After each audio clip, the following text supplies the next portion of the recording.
Police stepped in to form a barrier around the group involved in that flag-burning demonstration yesterday. Along with the many police officers in the square, Columbus Police. It is our duty to fight for our freedom! From the park, We have nothing to lose but our chains! to the police department. Black lives matter! Black lives matter! Every single step. No justice! No peace! No racist! Police!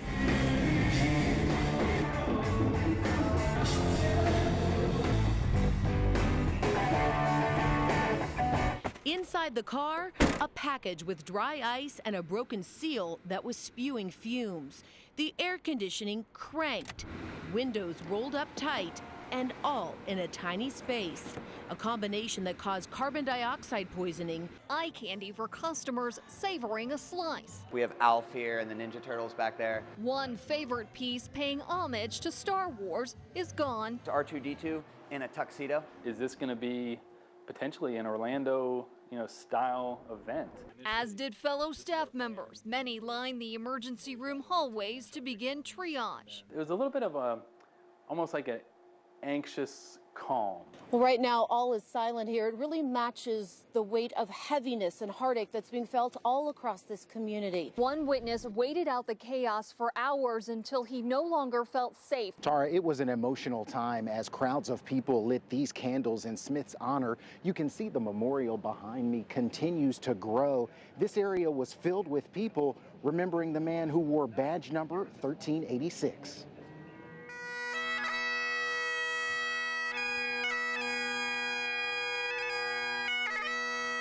It's grace that allows us to get through difficult times.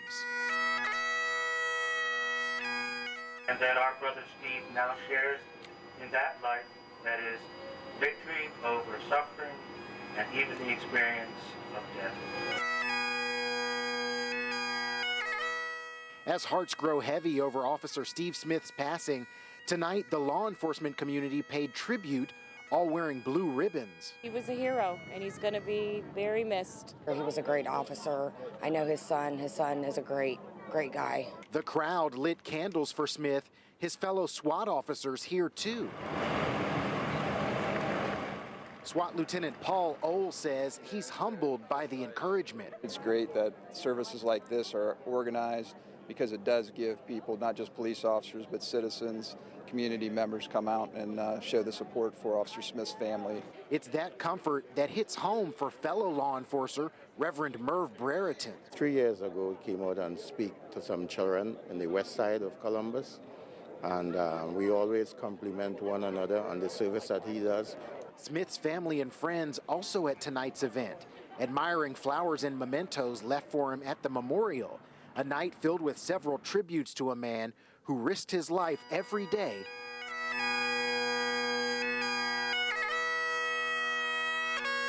to keep us safe. Blood-curdling screams and goosebumps. What happens after a good scare? The Sieberts bear witness every Halloween. It is a family thing for us. Harry transforms into the role of Dr. Harry. His children bring their haunting characters to life too. Scaring people is a lot of fun. It is kind of an endorphin release, is to scare people.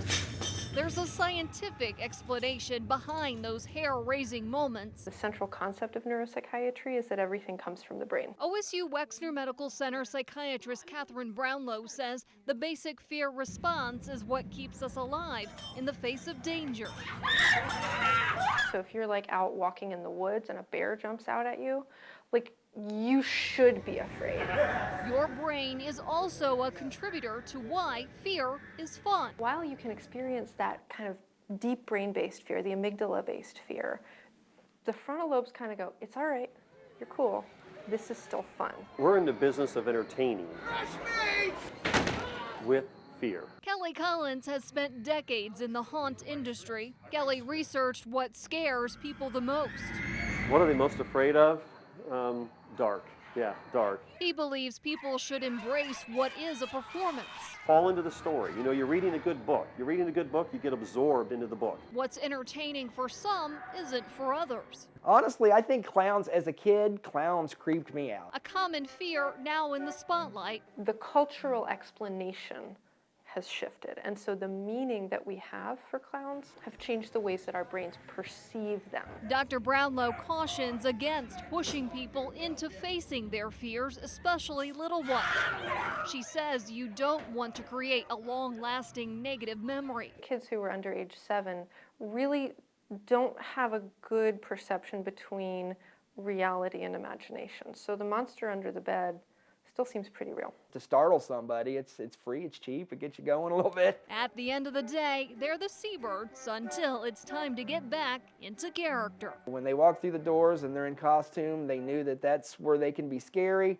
And from there, when we leave, you're back to being your normal self again.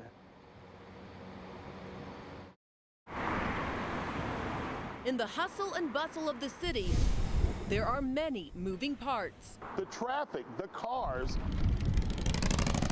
Plus, plenty of people walking and riding their way through rush hour traffic. But with space at a premium, eventually, everything comes to a stop. I'd love to ride my bike downtown because there's plenty of room, but there's no room to drive. Because now, with new bike lanes on 3rd and 4th, two of downtown's busiest streets, there's congestion and confusion.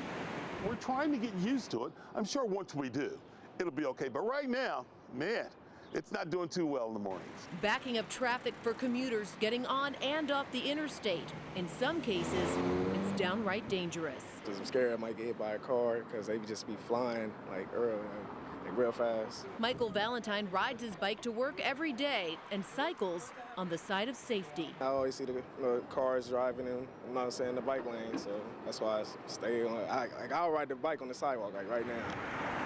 We caught the driver of this Lexus using the bike lane as a personal bypass. And this rider making his way through an obstacle course of cars caught off guard by the new rules of this road.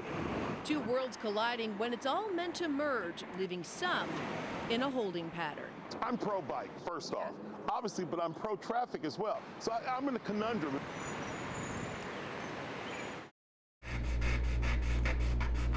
Samantha Bennett found her passion when she had nothing but time to heal. I remember drawing in the hospital. Her body became a canvas for a deadly disease.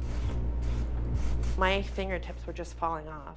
Like my skin turned black, and then as it creeped up, creeped kind of from the inside out. Samantha is known as a medical miracle. She survived bacterial meningitis after being diagnosed at just 9 months old. I think that they just thought I was a baby with a fever, and I had flu-like symptoms. A disease difficult to diagnose in the early stages, says Dennis Cunningham, a pediatric infectious disease doctor. Not only is this a scary disease that can kill people, and it moves so quickly, you literally can see the rash evolving. Dr. Cunningham calls the meningococcal vaccine a safety net, one required in Ohio and other states for school-age children. And it's so important to vaccinate kids at this age because really your later years in high school and your first year at colleges, especially if you live in a dorm, those are high-risk times for this meningococcal meningitis. Samantha embraced her scars to connect meningitis awareness and her artwork. Later in life, she experienced a different loss. And at 34 weeks, our son Jonas was born by an emergency C-section, and he survived for 2 days. Butterflies she saw on doors in the maternity ward signaled a grieving mother. I wanted to paint butterflies for women so they would have just a place for healing. A talent that blossomed. The New York one took a lot of concentration. Into cityscapes and sunflower fields. Until, after I had my own children, I kind of started to realize that I could speak out and help other people. Her body no longer a canvas, but an instrument to beautify the world. Do I wish that I could have gotten to this point without as much pain that I've been through? Yeah. Do I wish that I could have had my little boys without having to know the sadness that a mother can feel if she's lost a baby? Yeah, I do, but I think everything happens as it's supposed to. A flood of emergency crews raced to this Wendy's on West Broad Street in Franklinton. This after gunfire outside as the dinner crowd started to build inside. Linnell Haywood has worked at the Wendy's since April. It was spooky. I never expected something like this to happen. She wasn't on the clock when the gunfire began, but she had to come by just to check on her friends. One of my coworkers called me, and I was just like, oh my God. So I threw on a coat real quick and threw on some shoes and ran down here. Witnesses believe that the violence may have been the result of some type of retaliation. I got to right there in the middle of the parking lot. I heard all the shots. I seen him take off across the street. Only person I seen run. Police say 2 people were shot, 1 victim died. Others narrowly escaped. And a lady told me she was in the car with her children and she heard those shots and she told her kids to get down. Others say while there's been crime in the area, they never expected this. We deal with a lot of crazy people. Sometimes people get upset and, you know, we can't do what they want them to do, but it's just a rough neighborhood. Haywood's thoughts go out to the victims while her concerns for safety remain. But as far as her job, it's a joy, so I'll be back to work when I'm scheduled. From the blue ribbons wrapped around the tree trunks to the words of remembrance on the fence, the candles and flowers surrounding the painted rock, signs of support in Worthington are everywhere. 1, 2, 3, Wolves! Even on the volleyball court. They're very caring. They care about each other. Just one big family in the community. All of this after tragedy hit home. 19-year-old Courtney Fisher, a former star athlete, was killed. Her mother, 2 younger sisters, and 2 more girls on the water polo team, all critically injured when their van crashed on the way to a tournament. But in the midst of sadness, an idea was born. As soon as something happened, we said, what can we do? What can we do to help the family, show them that we care? And more than just the family, but the water polo team, too. There was other girls that weren't injured. They saw the accident. Like, we knew that they were hurting, so we wanted to do something. So we just jumped right in. The plan? To heal heavy hearts using hands and paper hearts. A project that started with the girls' volleyball team. So then we just have all these hearts up here. I think we've made about 50 hearts each day that we've done it. The love quickly spread from one team to another, with pictures and tweets from all around the world. It's been awesome. I mean, you look through that hashtag, every couple minutes there's a new post, and it just gets it to you every time. And together, these girls have learned this is about much more than a hashtag. It's a heartfelt movement as they all face a long road ahead. At the end of the day, it's about family, and we are a family as a volleyball team, and we're a family as a Worthington community. So that's what it comes down to, and when you have to pick, you're going to pick family every day. And you are, but I want it to be even more, okay? From corner to corner, Georgetta Casnelli is a mom on a mission, armed here. Everywhere I go, 24/7. Here, and with knowledge about the man accused of shooting her daughter outside of the town pub exactly 1 month ago.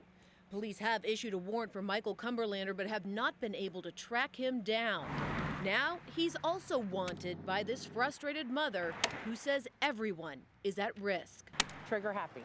And I'm worried that now that he's going to take to other crimes. So she's taking to social media and the streets to make sure that justice is served. Hopefully somebody will see one of these posters and call 911. Concerned that it's failed so many times before, because Cumberlander has a long criminal history that includes drug and gun charges. In 2011, he pleaded guilty to reduced charges in a cold case, admitting that he shot and killed a man in 2006. But he struck a deal with prosecutors and was sentenced to just 4 years. 4 years in prison for killing someone? Come on now. And they keep letting him back out over and over. Now as her daughter recovers from this debilitating wound, Georgetta is standing strong and sending a message. Fear none. The streets are winning because they make people afraid. I refuse to back down. In West Columbus, Jessica Ralston, ABC 6 News.